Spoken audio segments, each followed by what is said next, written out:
کی جلد نمبر 8 کے اندر حضرت امام ربیع tul رائے رحمتہ اللہ علیہ کا ایک عجیب واقعہ لکھا ہوا ہے۔ حضرت امام ربیع tul رائے رحمتہ اللہ علیہ کے والد ابو عبد الرحمن فروخ کو بنو امیہ کے عہد میں خراسان کی طرف ایک مہم پر جانا پڑا۔ اس وقت ربیع شکم مادر میں تھے۔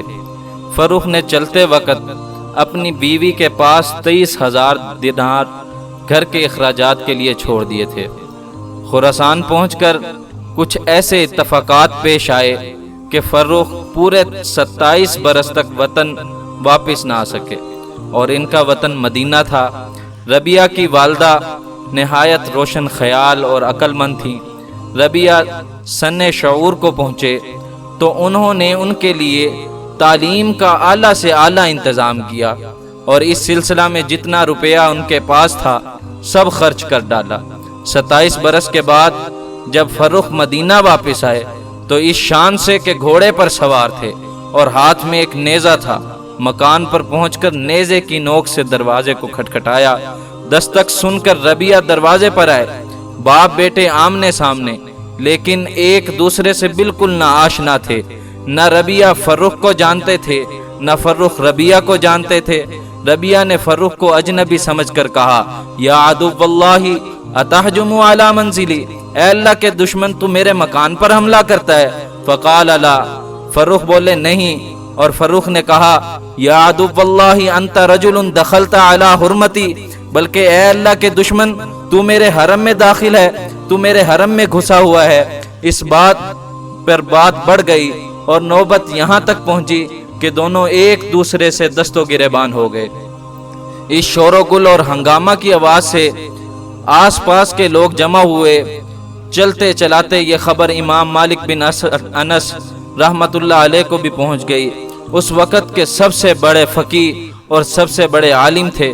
ربیع اس وقت عمر کے لحاظ سے نوجوان تھے، لیکن ان کے علم و فضل کا چرچا دور دور تک پھیل گیا تھا، اور امام مالک رحمتہ اللہ علیہ جیسے ائمہ احادیث ان کے درس میں شریک ہوتے تھے۔ امام مالک رحمتہ اللہ علیہ اور ان کے بعض دوسرے مشائخ وقت اس لیے یہاں لے آئے تھے کہ اپنے استاد حضرت ربیع کی امداد کریں۔ امام مالک رحمتہ اللہ علیہ جس وقت یہاں پہنچے تو ربیع اس وقت فروخ سے کہہ رہے تھے، خدا کی قسم میں تم کو بادشاہ کے پاس لے جائے بغیر نہیں مانوں گا، اور فروخ کہتے تھے میں بھی تم کو کسی طرح بادشاہ کے سامنے پیش کرنے سے باز نہیں رہ سکتا، جبکہ تم یہاں میری بیوی کے پاس ہو۔ لوگ درمیان میں بچ بچاؤ کرا رہے تھے، شور و شغب برابر بڑھتا ہی رہا، یہاں تک کہ لوگوں نے امام علی حضرت مالک بن انس رحمتہ اللہ علیہ کو آتے ہوئے دیکھا تو سب چپ ہو گئے۔ امام مالک رحمتہ اللہ علیہ نے آتے ہی فروخ سے مخاطب ہو کر فرمایا، بڑے میاں آپ کسی دوسرے گھر میں قیام کر لیجئے۔ فروخ بولے، یہ تو میرا ہی گھر ہے، میرا نام فروخ ہے اور میں فلاں کا غلام ہوں۔ حضرت ربیع کی ماں نے اندر سے جو سنا باہر نکل آئیں، اور انہوں نے کہا، ہاں یہ فروخ میرے شوہر ہیں اور یہ ربیع میرے لڑکے ہیں۔ فروخ جب خراسان کی مہم پر جا رہے تھے، ربیع میرے شکم میں تھے۔ اس حقیقت کے کھل جانے پر باپ بیٹے دونوں نے ایک دوسرے کو گلے لگایا، ایک دوسرے سے معانقہ کیا اور خوب مل کر روئے۔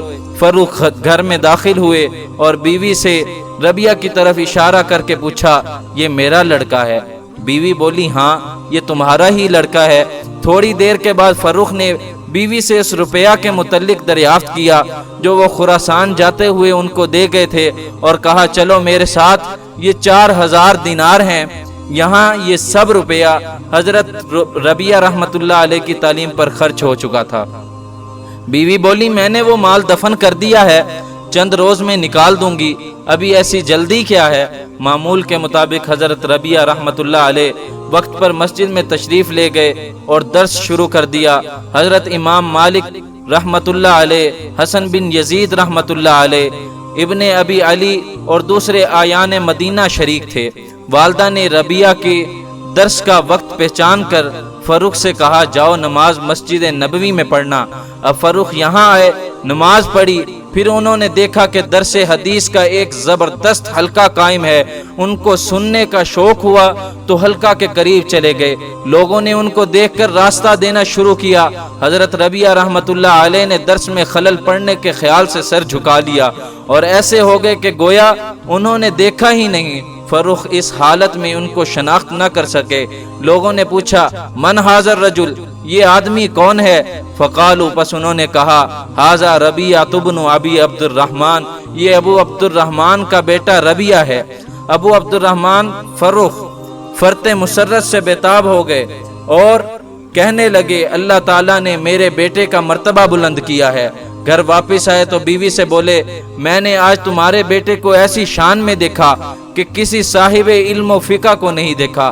اب حضرت ربیہ رحمتہ اللہ علیہ کی والدہ نے کہا آپ کو کیا چیز زیادہ پسند ہے، وہ 23,000 دینار یا یہ جاہ و منزلت علمی؟ فروخ بولے اللہ تعالیٰ کی قسم یہ وجاہت زیادہ محبوب ہے۔ کہنے لگیں میں نے وہ سب روپیہ اس پر صرف کر دیا۔ فروخ نے کہا تم نے وہ روپیہ صحیح مصرف پر خرچ کیا ہے۔